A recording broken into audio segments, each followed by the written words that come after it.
Hey everyone, welcome to one of our very unique review discussions. We do this every once in a while for typically a game that we really enjoyed, or a game that we were really looking forward to, or part of a series that we love, or what have you.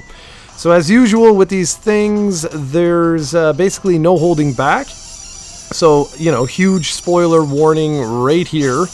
A spoiler warning is in effect. If you don't want to be spoiled, like if you don't want the story to be spoiled or anything for Pokemon Ultra Sun and Ultra Moon, then just stop this right now. However, I'm pretty sure that a lot of you guys have already played it if you're really into the series. And so just wanted to very quickly give you that little warning. We're not going to hold back, so as soon as Steven starts talking, in theory, we could just start right away and talk about the ending of the game and ruin it all. So you have been warned. And that's it. So our local resident Pokemon guru, Takeover. Okay, so first, before we start this, I want to clear a few things out. Are you done with the post game right now? Did you do the Rainbow Rocket mission? I am at the very end because someone made me 6 eggs and I just finished the first island. So really? You went back and so far? Okay. So that's good. All right, so we're gonna be able to talk about that and spoil it for everyone because you're at the end, so you probably know what's going to happen. And I also want to know how much of Pokemon Sun and Moon you played, because I think this is important for the context of this review, since Ultra Sun and Ultra Moon is basically the same game with some changes, which we'll talk about. So I want to know how familiar you were with Sun and Moon. Okay, well, I wasn't expecting you to tell me this, so the only thing I didn't do in Sun was, because I didn't play Moon, I only played Sun. If you're hearing background noise, it's because I'm currently going to put Sun into my 3DS, because I'd like to give you, it's much easier for me anyway, in terms of hours. It'll give you an idea of what you've done, if it's 12 hours, you're yeah, okay, you didn't even finish the game type of thing. But I finished the game. It's I didn't do anything after though, so I didn't do the post game, which you've already sort of talked a little bit about, because it wasn't about wormholes and stuff like that. Yeah, okay, so I'm 37 hours and 27 minutes is what I have. Okay, all right, so because We've been texting since this game was released, and it seems like you did not remember much story-wise from Sun and Moon. You did not necessarily pick up the changes as much as I did, so maybe it's because this game was so far away and once you beat it, you probably never picked it up again, or almost didn't, besides our battle, I think. Right? Yeah, pretty much. I mean, I think that's exactly it. But as I was playing it, certain things I didn't remember, but as I was playing it, it was oh yeah, okay, yeah. Overall, I remembered most of what was happening. I was was there a Pokemon League? Things like that. And then as you play through it, you're oh yeah, okay. Things like that. But yeah, I could not do this discussion on my own, because the truth is I just don't know the first one well enough to be able to be oh, that's cool, they changed this or they changed that. For example, if and when, shouldn't be if, when Dragon Quest 11 gets released on the Switch and I pick that one up, I'll be able to easily tell you, what the differences are already from just playing the 3DS one to the PS4 one. I already know tons of stuff, but that's because I analyzed the crap out of it. Yeah. So yeah. Well, this will be interesting because I'm a Pokemon fanboy number one here. I'll play anything and everything they release, and every year I also go back and play a retro game or two from the series because I'm such a Pokemon fan. But like I told you before you started playing this, I was really interested to see if you would enjoy this game, since this was your first time playing through a third version besides Yellow, but Yellow doesn't count because that's what you played first. So I was wondering I call you a casual Pokemon fan, but really at this point you're beginning to be a hardcore one, since you buy everything and you play everything. But I didn't think you would enjoy this as much, because it's like I said, basically the same game as last year, but you seem to have put a lot more hours into Ultra Sun and Ultra Moon than you did in Sun and Moon. So before we talk about the story and everything, I just want your impressions and your early thoughts on this game, because you seem, am I mistaken by thinking that you seem to enjoy this one a bit more? Well, I think everything with me goes relates to what's happening in my life. Everything. And I think, when did Pokemon Yellow come out? 2 years ago now?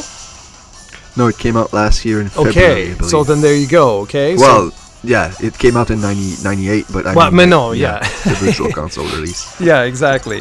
Okay, so that means I've only been with Pokemon for 1 year, right? Yep. Okay, so then that explains almost it. 2 soon, yeah. But that explains it. It's sort of like Dragon Quest 11, right? I literally put 200 hours into the 3DS version and immediately jumped into the PS4 version, but fatigue set in relatively quickly. I'm right at the final boss, but I just I haven't had the willpower to go back, and it's not because it's a bad game or anything like that, but it's just because it's well, Jarrod, you already put in combine both games, you've put in almost 300 hours into Dragon Quest 11 in another language, for God's sakes. And I think it was the exact same thing with Pokemon. I did not enjoy Pokemon Sun, but I think it was I had just played through Pokemon Yellow, Pokemon Crystal, Pokemon Emerald, and I was okay, whoa. And you warned me of all of this. You were be careful, because there is a new Pokemon coming out, and you don't want to get fatigued. You don't want to be tired of it. So this year, I purposely did not pick up Pokemon Gold and Silver. Yeah, thank you. Gold and Silver, just for that reason. For nothing else, I was no, I want to experience a Pokemon game like someone else would, like a fan of the series would, where they didn't just play through 20 different versions of Pokemon. And that makes sense. Just to give people some context, for me, Pokemon is a series I can't seem to get tired of. I don't know what it is.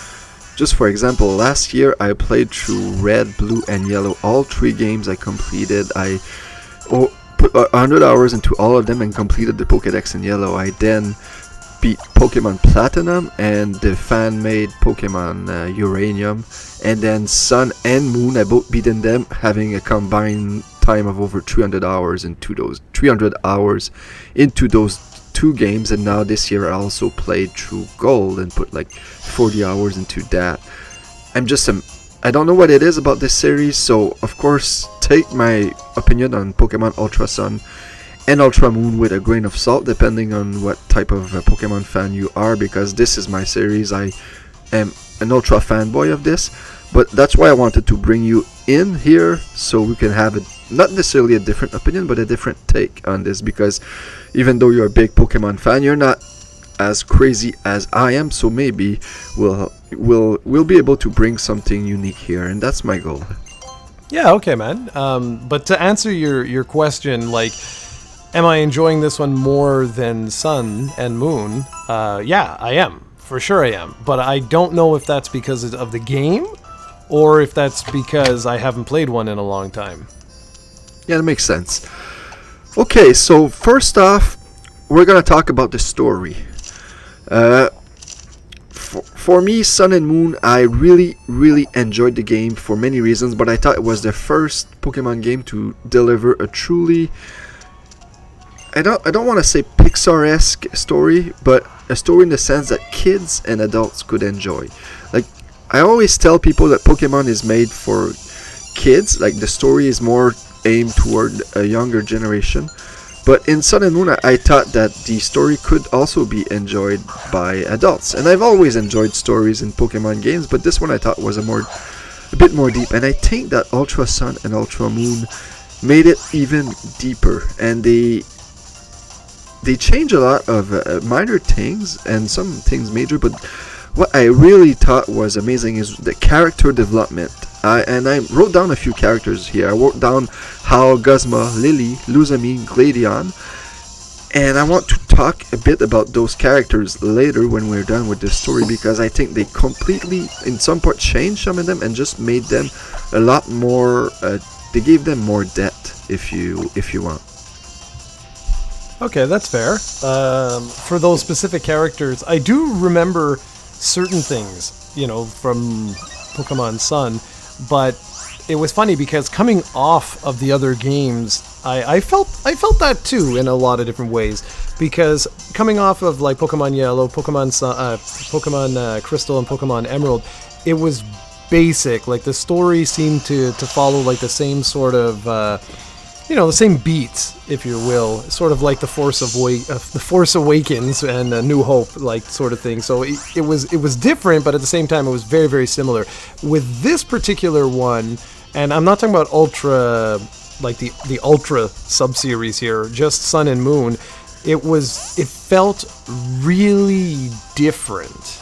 And coming back to it now, like a year later or whatever, I was like, yeah, this really is a different take on the classic, storylines. And yes, of course, they're always a little bit different or whatever, but in terms of its simplicity, this one it is. I like what you say, like it is a little bit deeper. It's a little like it can appeal to children, but it can also appeal to adults. Like, yeah.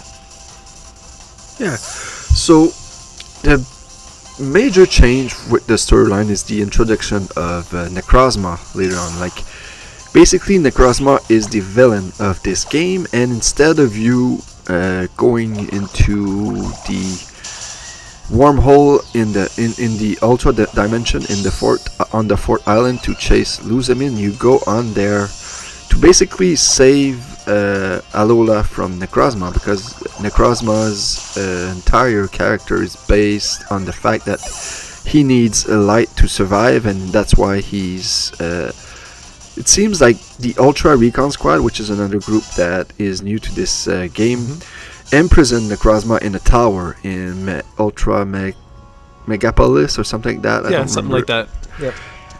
And it seems like they warn you during the game that he's close to being liberated or something like that. And of course, there's some stuff that happens before that's also new, but that's the big change of this game. And I really enjoyed this, because when you do finally open the Ultra wormhole, you see Luzamine and Guzma being thrown out of that. And there's this epic moment where Luzamine says, "This thing is a monster." I don't know if you remember that. Yep. And there's a close-up of her. And I thought that was just epic and set up the battle against Necrozma very, very well.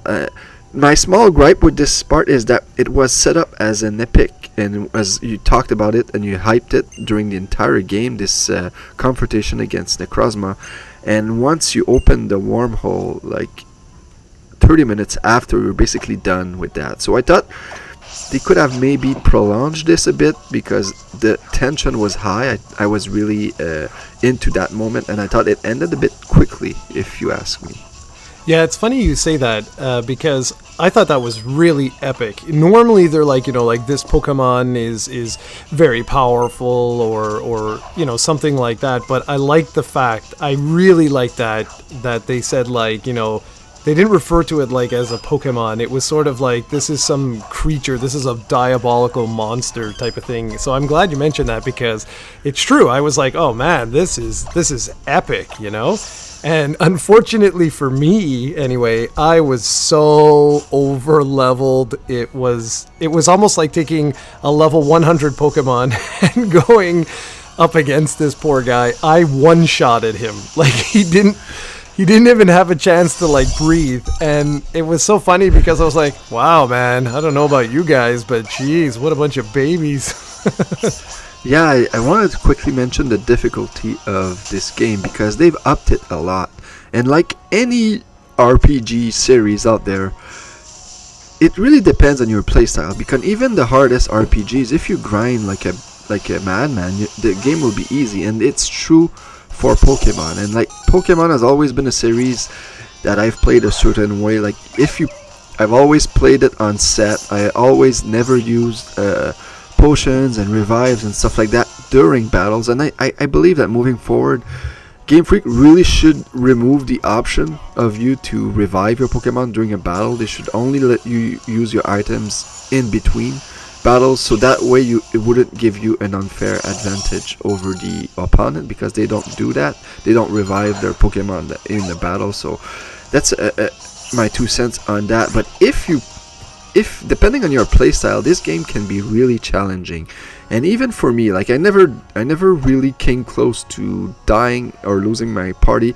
But like I said, I play these games so much that I know everything about this. So it's really hard for me to fault them for that. But during that Necrozma fight, like I was not over level like you. Like I never grinded these games. I never do that because I want to keep it as challenging as possible.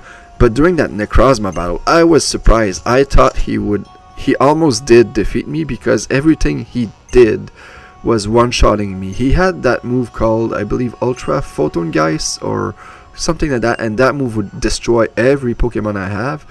And he was faster than any Pokemon I have also. So I don't remember what happened. I don't know if he missed a move, or I know that I got a critical hit on him, so that's why how I was able to defeat him. And I think I used the Z move as well, but I barely survived. I think I had one Pokemon left during that battle, and because there's two battles with Necrozma. There's the first part where you fight him while he captures the legendary. So in Sun it's Solgaleo, and in Moon it's Lunala, and it's pretty cool, like the way he captures and he fuses with that Pokemon, and then you fight it, and that fight was not really hard for me. But then when you do reach Ultra Metropolis, let's call it Metropolis, Superman's home. Sure. And he starts the battle, and he's in his Ultra form, and that form was not spoiled during any of the trailers, which I thought was amazing. So that was a huge surprise, and I really liked it. I thought it was really nice, and like I said, it was challenging for me. Yeah, the one thing I want to make clear with this particular series, I don't grind. There's no grinding. It's what I do is, as I go through a route, I take on all the trainers and everything like that.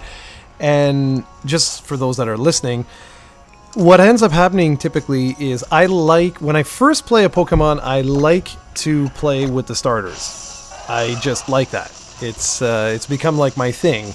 And so Steven typically will breed and give me, because he's always like, like I'll start the game and he's on like the third island already, because he's already played, like he got it at like midnight Japan time and all this sort of stuff. So he bred me 2 of the 3 starters. Then I had the Rockruff that was like a giveaway type of thing, and I don't remember. I basically didn't have a 6th Pokemon for a long time. I'm trying to remember who my 5th guy was. There would be the 3 starters. There would be the giveaway, that's 4. Who the hell did I use? I'm at a blank right now. Anyways, whatever. So the thing is with that, where you have to be very, very, very, very, very careful is that if you use the mechanics of the game, which are the Pokemon Refresh, I think is what it's called. Yep. So basically, if you use that, which if it's a feature in a game, I'm going to use it, right? Like it's just something, like I didn't even think of it. You were the one who explained it to me about the fact that like if you start to feed them these beans, there's like, there's some special effects that'll happen. It like they'll like you more, but not in the same way as like happiness and all that. So like Pokemon will attack, and like the Pokemon will say like, oh, like I dodged this move because I wanted to make you happy, or something like that. And so by using those features, and by going through, when I go through a route and I take on all the trainers, I'm almost at max level for the area by the time I get to the say like the final Kahuna in this case. And it's not that you're like running around in circles and grinding out it, like that's at least not me, that's not what I'm doing. I'm simply playing the game, but by using those features, and the fact, to be fair, the fact that you traded me those, they're gaining, like double EXP basically. They level up so fast. Like even right now, okay, like I'm going through Pokemon Ultra Moon, and we had a fun little like game, Steven and I, where we picked each other's teams, and I maxed out the first island before I had just finished the first trial, and I was already, all my Pokemon weren't listening to me and were ignoring me, and I didn't do anything. All I did was I went through, like I said, and I went through all the... Yeah, but I have one quick question. When you see wild Pokemon, do you KO them or catch Okay, them? that was my problem last game. And that was my exact problem. And then you mentioned that. You were like, well, just run. Like, don't fight them. Don't kill them. And that's exactly it. So that's what I started to do now, is I just basically fight them, catch them, and leave. But just catching them is ridiculous how much experience I'm gaining. It's like nuts. So I'm not sure what I'm going to do now that I'm on the second island. I'm wondering if I should just say F it and just like go straight finish the island. To hell with catching any Pokemon. I'm just not sure what to do, because like I'm just way too strong. Yeah, on the second island they will obey you until level 35, so watch out for that. Well, that's it. Yeah, so Ultra Necrozma, we've talked about that, and I just want to we'll jump straight ahead to the Elite Four and the Champion, because something major depending on how much of a fan you are here, because the Champion is different in this game, and I don't know if you saw it coming. I did, because in Sun and Moon, just before you go to the Elite Four, Hao challenges you to a battle, and in this one he doesn't. So that's how I knew that he probably would be the champion, and he was, and that was pretty interesting. And also they changed one of the Elite Four members, which is now Moraline instead of Hapu. No, not Hapu, but the Kahuna from the first island. I don't remember his name. Basically Hao's grandfather. Yeah. So they changed that, which it was really surprising, because that's always the first guy I fought. I was hoping they would change a bit more, but they did not, unfortunately, because I always found it lame that you would refight the Kahunas, or fight them. Some of them you fight them for the first time as the Elite Four. I would have wanted new members, like the fourth one, which is that girl Kahili or something like that. She's a new member that you don't see anywhere else. But I like the fact that we at least got one new Elite Four member, and we got a new champion too, which is Hao. Did that catch you by surprise, or did you already forget that? No, Kikuri was the one who challenged you in the first one. That I actually knew, like that, because like once I had gone through it, I was like, oh, okay, interesting, and then I was like, oh, okay, I know where we're going. But even his dialogue, I might be mistaken, but I'm fairly certain his dialogue has been changed quite a bit, like going into this, because I don't remember him saying some of the things. And again, I'd have to replay Pokemon. So let's jump into those character changes now that I mentioned, because Hao is one of the guys that they change a lot, because in the original he was like a goof. He was a Jarrod character, like just having fun, goofing around, battling, but not taking things too seriously. And in the beginning of Ultra Sun, Ultra Moon, he's like that, but there's a change at one point, and it's when you first meet Guzma, and he gets his ass kicked by Guzma, and he decides that instead of goofing around and having fun, he's gonna actually take these seriously, because his Pokemon deserves it. Like he said in this game, is that his Pokemon are giving all they have for him, so he should fairly do the same for them and try to get better at this. And he does. During the game, he's always ahead of you this time, and he also like defeats his grandfather. You hear from his grandfather at some point, you hear that he just had a battle with Hao, and Hao really mopped the floor with him. And that's new. That's a really different take on Hao, is that he's now a much stronger character and a much stronger battler than he was in Sun and Moon. Yeah, no, exactly, and I like that, because he was always like a goofball. I didn't find him to be like Steven, and Steven has been my go-to rival since the beginning.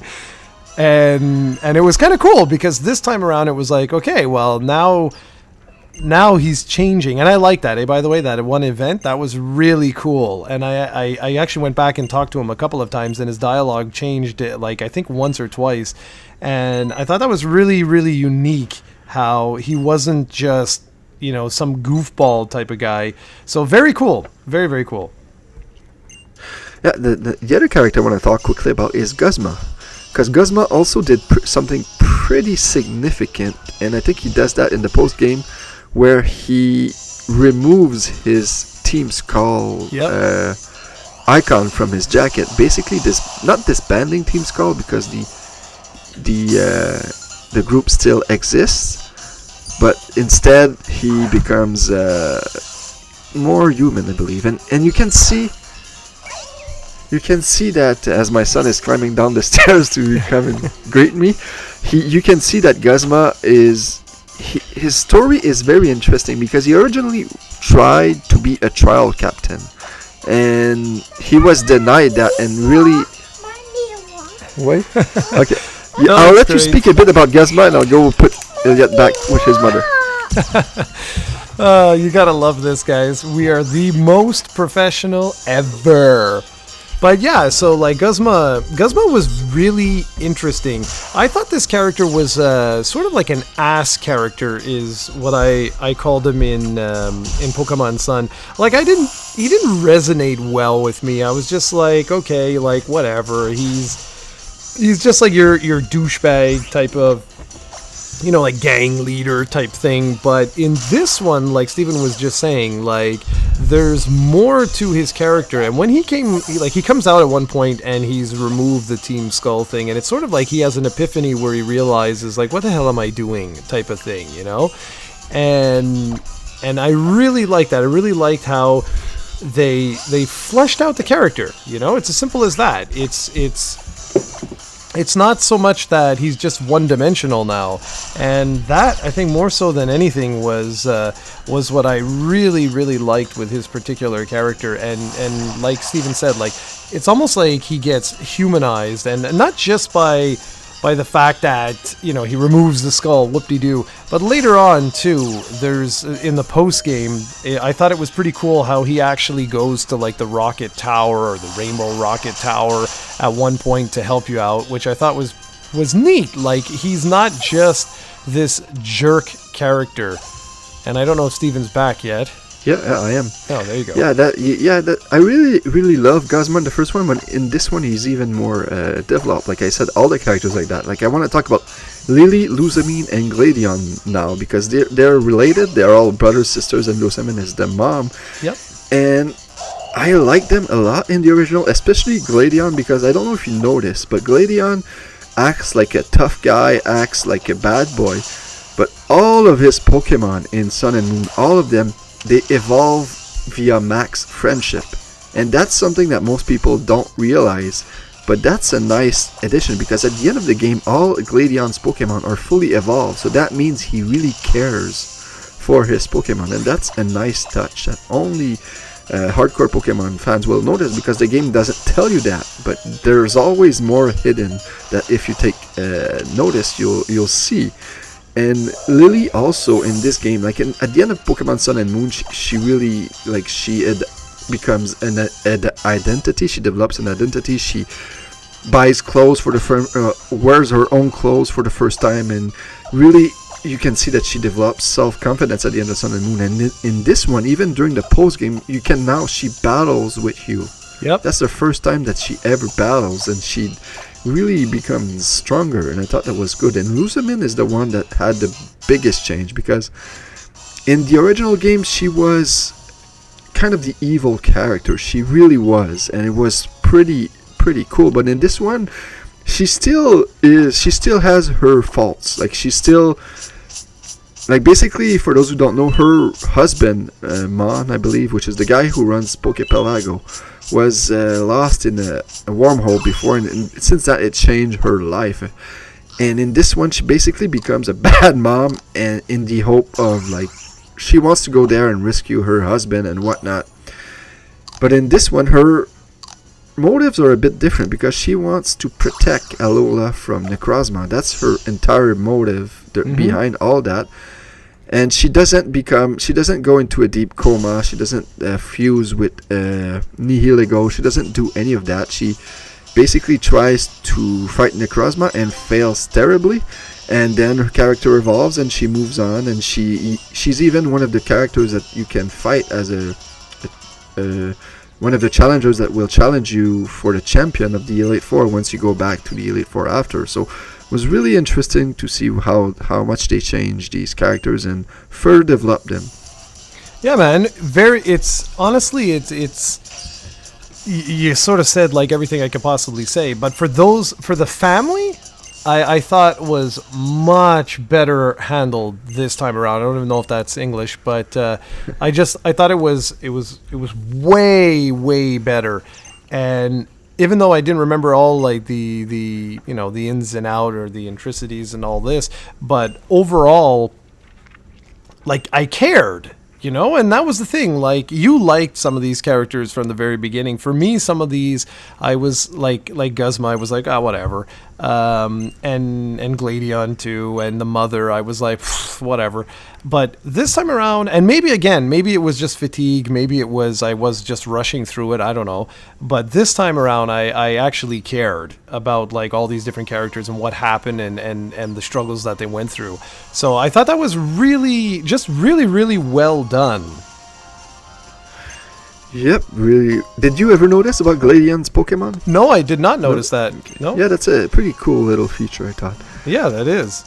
Another thing I want to talk about is the trials, because only 2 trials are the same in this one. All the other ones are different and improved, in my opinion, and there's also a brand new trial at the end of the game, which I thought was really nice. But I want to mention the second trial of the game, which was originally the Wishy-Washy one. Mm-hmm. There's a huge build-up at the end where you expect a Wishy-Washy, a totem Wishy-Washy to come out of the water and challenge you, and that doesn't happen here. Instead, you're greeted by a giant Araquanid, and that caught me totally off guard when it happened, and I loved this moment. Even though it might seem very minor for some, I was absolutely in love with this moment because I never expected it, and it's just awesome to see a different Pokemon show up, and one of the most interesting one from Sun and Moon.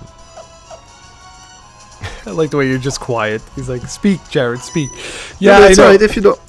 No, it's okay. It's okay. It's those are the sorts of things that, like, those are the sorts of things where you really have to have played it, I think, more than once. Because if you only played it once a year ago, yeah, I don't know if you would, like, I remembered that. It's so funny because that's the one that you texted me there and you're like, oh, did you realize that was one of the only ones where I realized that it was like a different Pokemon. I was like, hey, isn't that supposed to be one of those damn wishy-washy fish? Yeah.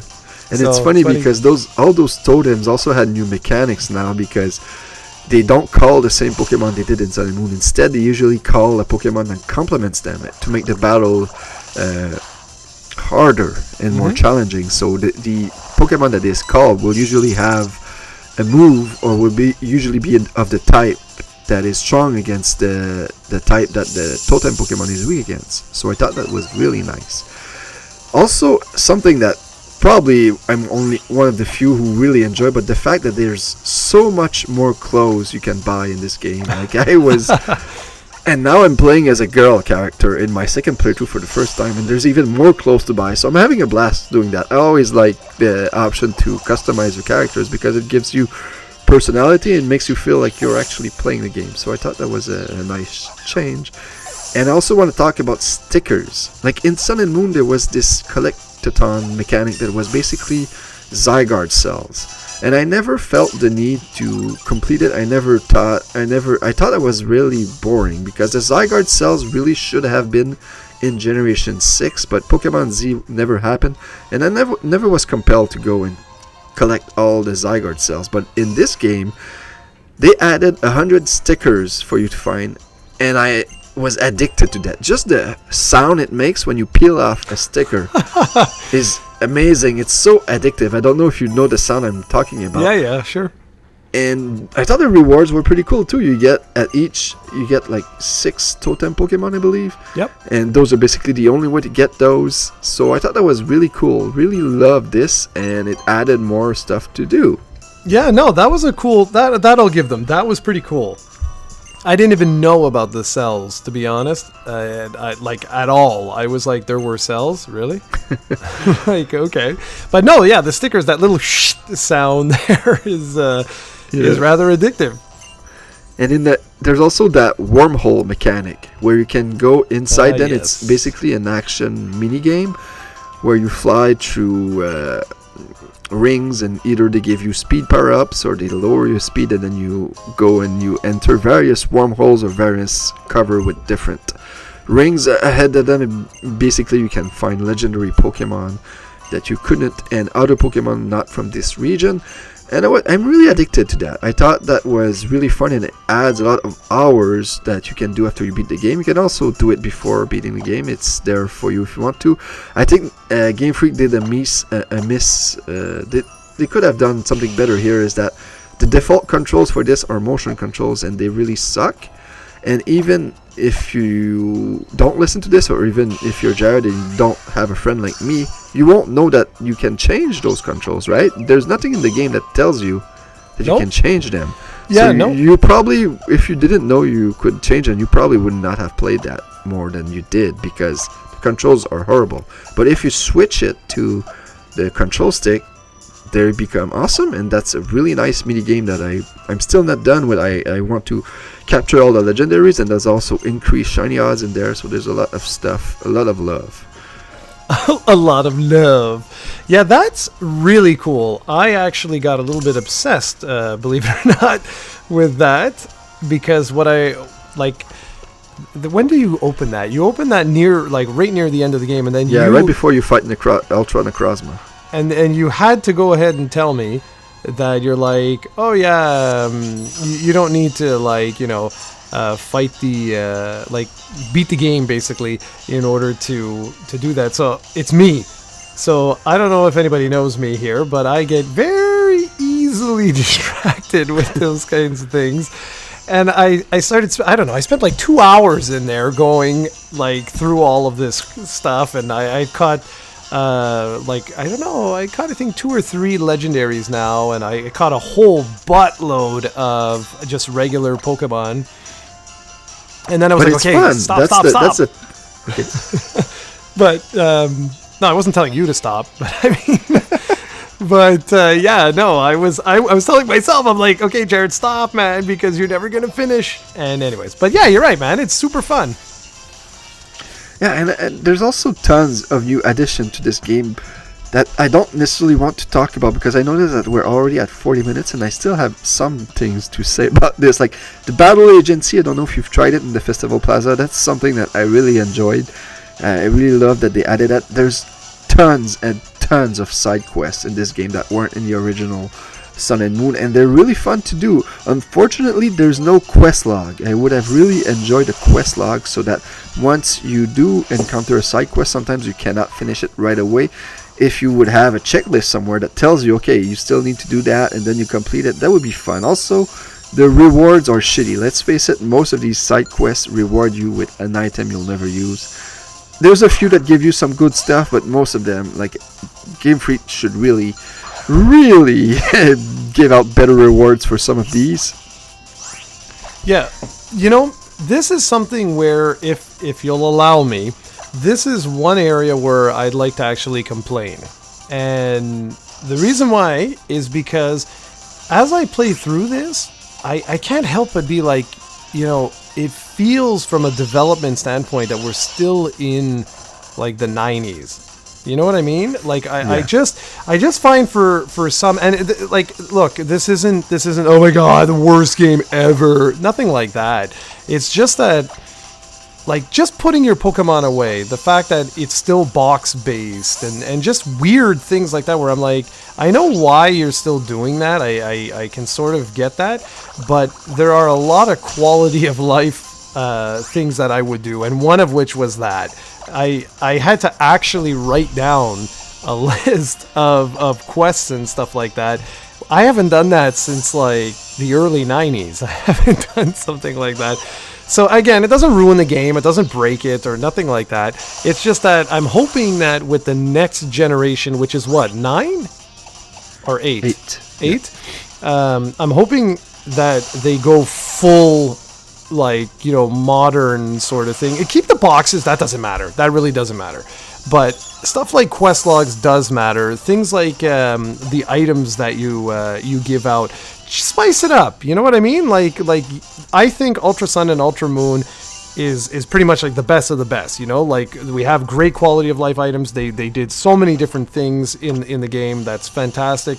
But moving forward, I really want to see them, like, you know, incorporate some more modern RPG elements such as that. It's just, you really nailed it, man, when you said the quest log. I actually have my notes here, and that was the big one that if I were to review this game, that is where I would take off like marks and just say that, you know, it kind of sucks. Like, it would have been really, really useful, because I don't know if I'm missing anything. Like, did I screw up and I just didn't happen to, you know, write something down? I can guarantee you there's side quests you missed, because I'm like 75 hours into Ultra Moon right now, and I still occasionally run into something that I missed. So yeah.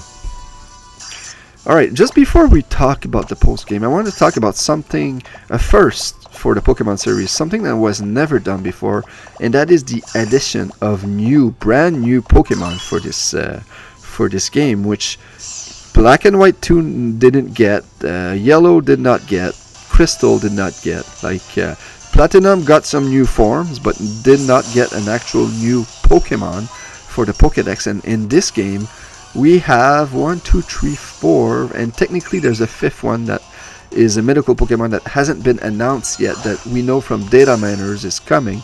So there's 4 new Pokemon in this game and a fifth incoming one. And that might not seem like a lot, but it's still a step in the right direction. I always wondered why they did not do that. For Black and White 2, if you go to the website or blog and you read my review, I always complain that they should have added at least new starters, like something for us to play, because I really enjoyed these new Pokemon. Like, they're all Ultra Beasts, but they're so awesome. Like the Pokemon I made you catch for me, I used in the battle competition yesterday, and he just destroys everybody. Like, he has a move called Mind Blown, where he basically throws his head and it explodes, and it takes off 50% of your health, but it basically knocks out anything that is not resistant to it, and it's just awesome. And there's also this new Ultra Beast called Poipole, which is the Pokemon the Ultra Recon Squad use during the game, and they give it to you at some point. Like, he actually evolves. He's an Ultra Beast that actually evolves. That's never been done before. And he evolves into Naganadel, which is a dragon poison type. And that dude is just a beast. Like, it's just one of the best Pokemon ever, and you get that from playing this game. So there's a huge incentive to actually use this Pokemon, and I can't wait to build them up competitively and use them in competitive battles and use them in the battle tree and stuff like that. It's just a lot of fun, and more reason for a hardcore Pokemon player like me to play the game. Yeah, what is the battle tree? What is that? You mentioned that before. You're like, oh, when you get to the battle tree. I haven't gotten to the battle tree, so I don't know. Well, when you finish Pony Island, you probably have some areas left unexplored on Pony Island, right? Yeah, I do. Yeah, that's you'll know where the battle tree is once you basically go to the top right of the island. You'll see something cool happens, but that was also in Sun and Moon. I won't spoil it for you because that was also in Sun and Moon, so people know what I'm talking about. But it's a pretty cool little throwback.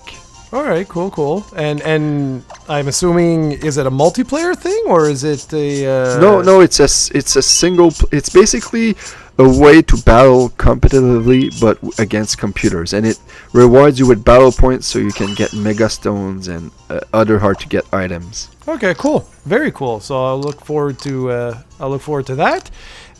My team for this online competition is the funniest team in the world, and I did it on purpose. Because I had registered you for the competition, and then I registered myself, which was significantly easier to do, I might add. But anyway, And I had nothing at that point in time. I had no legendaries. I had nothing. I had absolutely nothing. So I have like a Rattata. I have the lamest team in the world. When people go up against me, they must be laughing in hysterics because it's just pathetic. But it's fun. Whatever. All right. So did you enjoy the new Pokemon, or you? I don't even know which new Pokemon are there yet. That's what I thought. Yeah. So basically, there's Purple and Megadonel. There's Blessifilion, which is the Ultra Boost that looks like a clown or a gumball machine or a disco ball, whatever you want to call it. And then there's Stakata. So those are the new Pokemon. And the mythical Pokemon, I don't know what his name is. That's still unannounced. But it's basically an electric cat. Kind of like, what's the name of the Litten, what his final evolution is. Basically looks like that Incineroar, but electric. Anyway, it's pretty cool. All right, cool. I want to talk about the post game now, and we'll end with this, and that's the Rainbow Rocket takeover. And this was so awesome for me for so many reasons, because basically it's an hour or two mission, so it's not that long, not that short, where you fight every single villain from the franchise. So basically, Team Rocket, Giovanni is the main bad guy, and he recruits the bad guys from Ruby and Sapphire, which are Archie and I don't remember the other guy's name. And then you get the guy from Platinum, which is Cyrus, something like that. Yep, that's it. And then you get Geosis or whatever, the guy from Black and White, and then you get Lysander from X and Y, and then you fight Giovanni, and it's like the classic red and blue, yellow, even some gold and silver puzzles where you have these warp panels and stuff like that. I thought it was just an amazing way to end, well, not end, but to end the story, kind of. Yeah, I thought it was absolutely awesome. Even though I didn't know some of these guys, I'm not an idiot because they tell you, like, you know, where they're essentially from. I looked them up, you know, like the different gangs and stuff like that, and I was like, this is really cool, man. The only thing, and I don't want to say disappointment per se, is that a lot of the bosses shared the same Pokemon, which I thought was kind of like, okay, that's weird. I don't know if it was like that in the, like did the team leaders, did their Pokemon like come from their games, or they were all... Yeah, like, you can. Yeah, I did not notice this actually, that they shared some Pokemon. I know maybe they shared one or two, but they usually have a solid team from that generation, and they also have the legendary from that generation, which is awesome. Yeah, exactly. So that was the thing. There were like two Pokemon that they would share, which I was a little surprised by. But then exactly, the cool part was the legendary. That was really cool. I was like, I didn't expect that, to be really honest. I don't know what I was expecting, but I was like, oh, that's badass, man. And it is. It really is. So I thought that was awesome. And when you say like, oh, you like, you know, I was telling you about Dragon Quest before. I was saying about the post game, like you had to play the post game, and you were like, yeah, but you never play the post game in Pokemon. But I have played the post game in all of the Pokemon games I've played, except for Sun and Moon. Is it typical though, like this? I mean, like I didn't play X and Y, and I didn't play Black and White, so I don't know. What kind of post game is like the norm? No, this is not typical. Sometimes usually the third version gets more stuff, and like the post game in X and Y wasn't really that exciting. It was actually pretty boring, the mission they gave you. But like for me, post game is usually like catching all Pokemon and you doing like the little missions they add, and then of course for me, and I don't think this will ever be for you, but it's training up Pokemon, building up teams, and battling online. That's where I spend hundreds and hundreds of hours usually. But in this game, like that mission, that's for me was a hit of nostalgia, and it was also like they said that the team working on Ultra Sun and Ultra Moon were younger guys, and the main team at Game Freak is working on the Switch game. So you can tell that they had fun with this, and I thought this was like the perfect send off to the 3DS. Like that's the way you kick off You say goodbye to 3DS with that Pokemon game, and you basically give us a huge dose of nostalgia. That's how I felt about this mission. Yeah, and that's why I was asking about like the post game, because I was like, I really enjoyed this, and I was like, oh man, like if this is what the post game is like if this is the normal post game, like over the last, say like 5-10 years. The post game in Sun and Moon was, some people did not love it, but I thought it was fantastic because it basically had you going and capture all the Ultra Beasts that you didn't see in the main game. But this one surpassed it by far, yeah. Well, whatever the case may be, I really, this is, like you say, I think this was probably like the best way to say goodbye to the 3DS, and I'm really looking forward to see what they do next. I'm really, really curious. Alright, so I'm curious to know your final thoughts here, because you mentioned that you were gonna try to get the full decks. Are you still planning on doing that? I think so, yeah. I have nothing, like, over the holiday, I basically have 2 weeks off, and I want to finish Dragon Quest XI on the PS4, but it's like, we'll see, because I'm having too much fun, and that's a promise that I made to myself this year, and I'm very proud of myself this year. This year, I did something I never thought I would ever do, which is I only played under 20 games, and I had fun with just about every single one of them. When I didn't have fun, I just stopped playing, or if something, piqued my interest more so than something else, I went with the game that I was more interested in. I'm very, very proud of myself that I actually did that, and I think moving forward, that's going to be my new thing. And so we'll see what happens. But yeah, I very much want to. And that, to me, I would say, yes, I did the post game. You know what I mean? Like, if I did the storyline at the end, and then I go and I capture all the different Pokemon, I think that's good. Because I don't want to get into the competitive thing. That's for you. But already, like, I had so much fun with breeding. I was like, this is awesome. And now I have a much better understanding of how this works. I watched some videos on some of the very simple explanations on how IVs work and how you can actually pass different values down to your offspring and stuff. And I thought that was very, very, very interesting. And it's going to be very useful. Just breeding in and of itself is going to be very useful for trying to complete the Pokedex, because I can just constantly breed starters, for example, and trade out, because it seems like everybody wants starters, and I can easily trade those guys out for Pokemon that I'm missing. But not only that, like, I can take, say, like a third evolution Pokemon, or whatever, evolved Pokemon, and just breed that out, get the baby, and then from the baby, I can get the other two that I'm missing. And thanks to you with that level up spot, I can do it in seconds. And so, yeah, I think so, man. I think so. I think by January 1st, I'd like to have completed it. But we'll see. It really will depend. There's no new games coming out. It's just I might need your help, because I don't know which ones I'm missing. Yeah, there's no problem. Like I told you, I have a full dex, and I have pretty much every Pokemon out there in some game or in the Pokebank, so there's not really a problem. So we'll finish this off with your final thoughts, because I'm a Pokemon freak. I love everything, but I want to know, do you, and we'll finish this off right here because we're already way overboard here, do you think people who've already played Sun and Moon should give this game a chance? I think so. I think because the story is much more fleshed out, unless you were, like, look, here's the truth. If you're Steven, you already own the game. It's as simple as that. Like, if you're a hardcore Pokemon fanatic that's been, that has not stopped playing Pokemon Sun and Moon since it came out, then you already own the game. I don't need to convince you.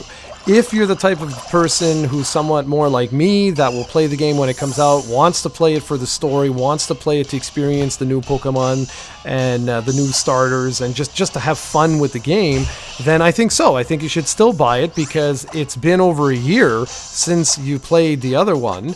And this one has a much more fleshed out storyline. The post game is fantastic. And like Steven said, you get a whole bunch of different Pokemon. You get access to a wormhole, which gives you access to tons of legendaries that, from the rest of the series. Just why not? You couple this with the Pokebank, and my Pokebank has I think 8 pages worth of Pokemon now. I never imagined, just 2 years ago or 3 years ago, if you would have told me that I would actually have a Pokebank filled with 100 Pokemon or whatever, I would have said you are on drugs. But here we are. Look at me now. All right, well, that's a perfect way to end this. So thanks a lot, guys, for watching this. I can't wait to see the video of this, actually, because this will be challenging for you. We're almost at an hour of gameplay footage you'll need to do. And I think you should actually put this on iTunes, too, because I think this will make for a great audio podcast. So thanks for watching and listening, guys, and leave us a comment. What did you think of Pokemon Ultra Sun and Ultra Moon?